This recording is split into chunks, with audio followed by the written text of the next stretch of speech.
Hôm nay mình sẽ mukbang hào nha các bạn. Và đây là con hào khổng lồ nè các bạn. Đã không? Nó rất là mập luôn. Mới đầu mình sẽ không chấm. Và mình không chấm. Mình chỉ mình không chấm. Mình chỉ ăn bình thường. Thử vị nó trước cái đã.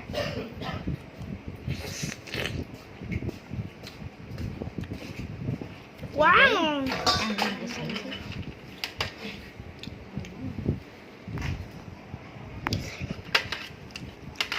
Rất là ngon.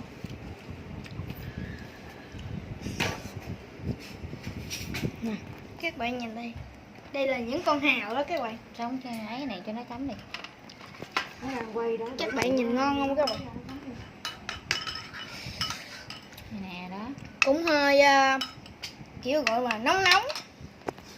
Ăn thì cũng hơi hôi hôi. Nhưng mà có điều là béo béo ngon ngon. Đó.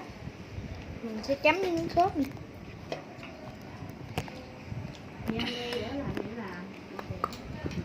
Có làm gì đâu, tao đang kiếm đồ chế mayonnaise kìa. Nè, mayonnaise nè. Không có để. Đó. Đó. Wow. Rất ngon. Rất là ngon. Mình sẽ lấy thêm con nữa ăn. Cái này chỉ là ăn vui thôi chứ ăn mấy con hào này cũng không có đủ no đâu các bạn. Con chơi để vậy rồi sao mình ngồi. Mình lấy cái này đấy cho con nè. Ngon quá chị ngon. Con heo béo béo Nè, con để mấy này đi. Đó, cái này chân tốt. Nè, 50. Một miếng nào. Miệng vừa.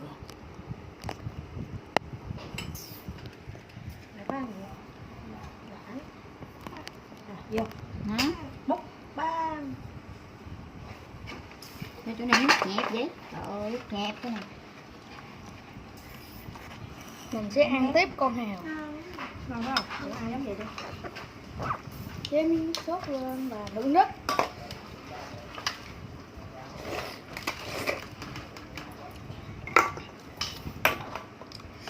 Con hào này quá là ngon luôn nha các bạn.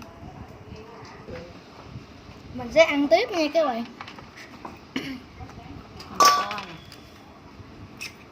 Mình sẽ chấm vô nước sốt và thưởng thức. Nè, review con to khổng lồ nè. Con to khổng lồ review khác. Từ từ, review từ từ. Bự. Và đây, con to nhất nãy giờ mình ăn luôn á các bạn. Và chấm thật nhiều nước sốt vào.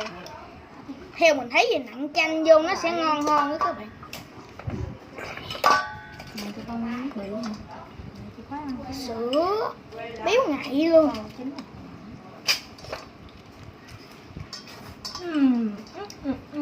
Cái này không có gì ngon ngon nhưng mà mình không hiểu tại sao mình lại thấy kiểu ngon ngon các bạn. Con ăn con ấy giếng chùa nè, ba. Review kiểu nó cắt giấy rồi dạng. Mình sẽ chấm, mình sẽ nặn chanh vô. Nặn chanh vô nó sẽ đỡ tanh hơn. Nước chanh. Cái này đâu có tanh đâu.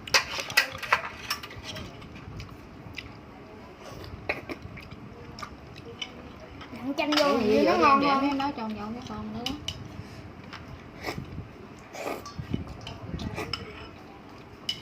Muối xong. Muối xong ngon.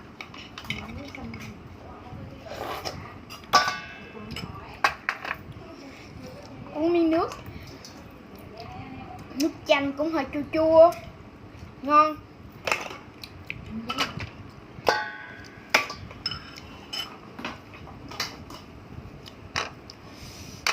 Quá đã. Nè, thêm một con. Con này nhìn cũng khá béo béo đi. Nặn tí chanh vô và thưởng thức thôi.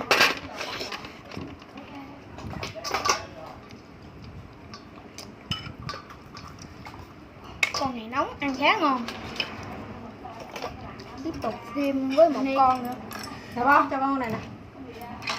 ú nu nè, bà bỏ con nó xuống đi. Ủa con. Ăn con đó đi vô. Giờ mới là kinh khủng.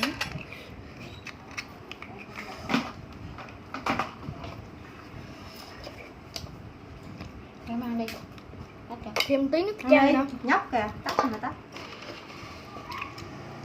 Nước chanh cũng chua chua, cũng ngon.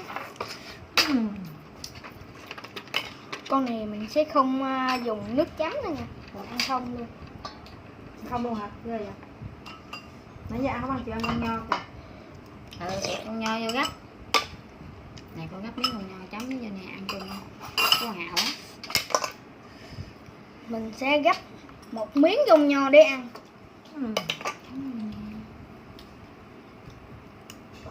Rồi. Vô, đó đúng rồi. Bỏ đũa ngoài luôn con, đừng bỏ vào trong nữa. Bỏ đũa đây nè. Nè, đúng con này, quên này cay. Bỏ đũa. Đúng nè. Quá là ngon. Chị dâu review đi chị dâu. Mình sẽ lấy con hào này chấm với súp mayonnaise, siêu ngon. Ngon hả? Chấm mayonnaise. Sao? Cảm ơn nè thử rồi dâu. Sao? Cảm giác sao? Cũng Cái này hả? không ổn cho lắm. Không ổn hả? Không ổn rồi khỏi chấm. Nó nói thử rồi mình ngu. Con này tại sao nhìn nó teo teo quá vậy? Teo là chín quá. Nó là ập ngửa xuống nó teo con. Một tí sốt mayonnaise vô. Không ổn lắm mà cũng thích nè. Ủa không ổn lắm mà cũng ăn nữa hả? Review kìa. Sốt mayonnaise ngon với con này béo nữa. Ăn gì nè. Đúng là combo phù hợp. Ôi mà ơi nó mới nó không ổn lắm luôn á dâu. Nhưng Này bấm miếng này vô để lên không nào. Đó. mình sẽ gấp thêm gông nho ăn nữa. Gông nho mà chấm với sốt mayonnaise là quá là ngon. Đó là đỉnh.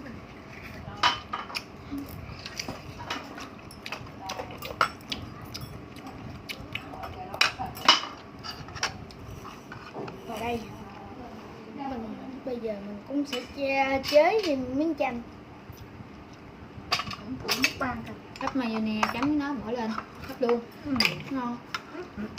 Bỏ rong biển vô. Bỏ rong biển lên mặt. Ăn đi. Vào đây Làm Nướng nữa ăn. nào.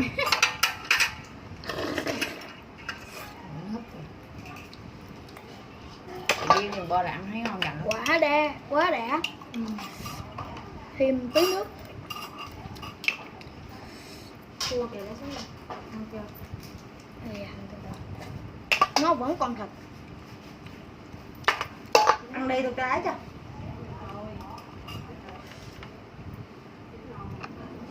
Miếng giấy. Dạ, cho em giấy. Hấp lên nó nhỏ hả? Cái gì yêu hả?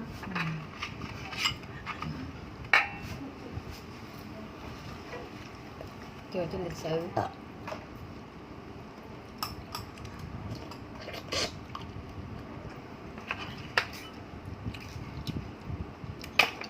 Này hào này nó bị hơi ớt. Bây giờ tôi ăn đi, hấp lâu quá. Ngon. Này hấp lâu đi cho miếng nhỏ nó không ăn được. Con này cũng khá là mập. Chấm thêm miếng mayonnaise nữa.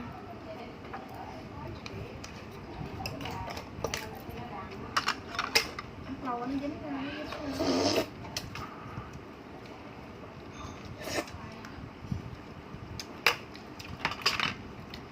Mập không rồi. Quá mập.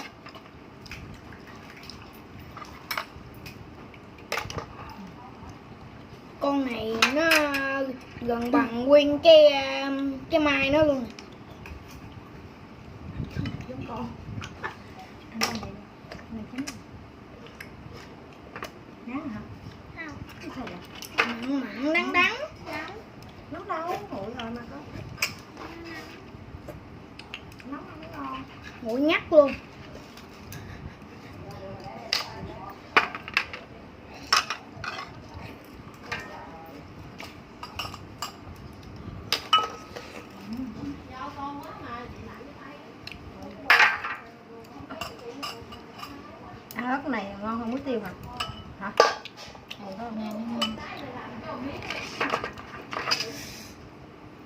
Con này nhìn các bạn nhìn đi nó rất là dài luôn nè, dài hơn một ngón tay của mình luôn.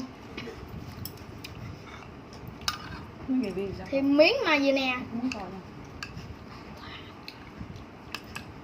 Bây giờ thì con này nó đã trắng lên.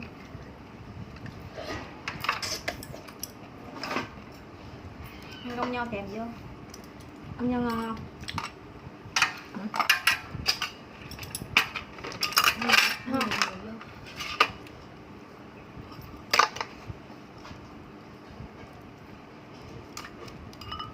Thêm con này nữa và miếng mayonnaise. Không à? Mayonnaise là mình cảm thấy là nước chấm ngon nhất từ trước đến giờ luôn á.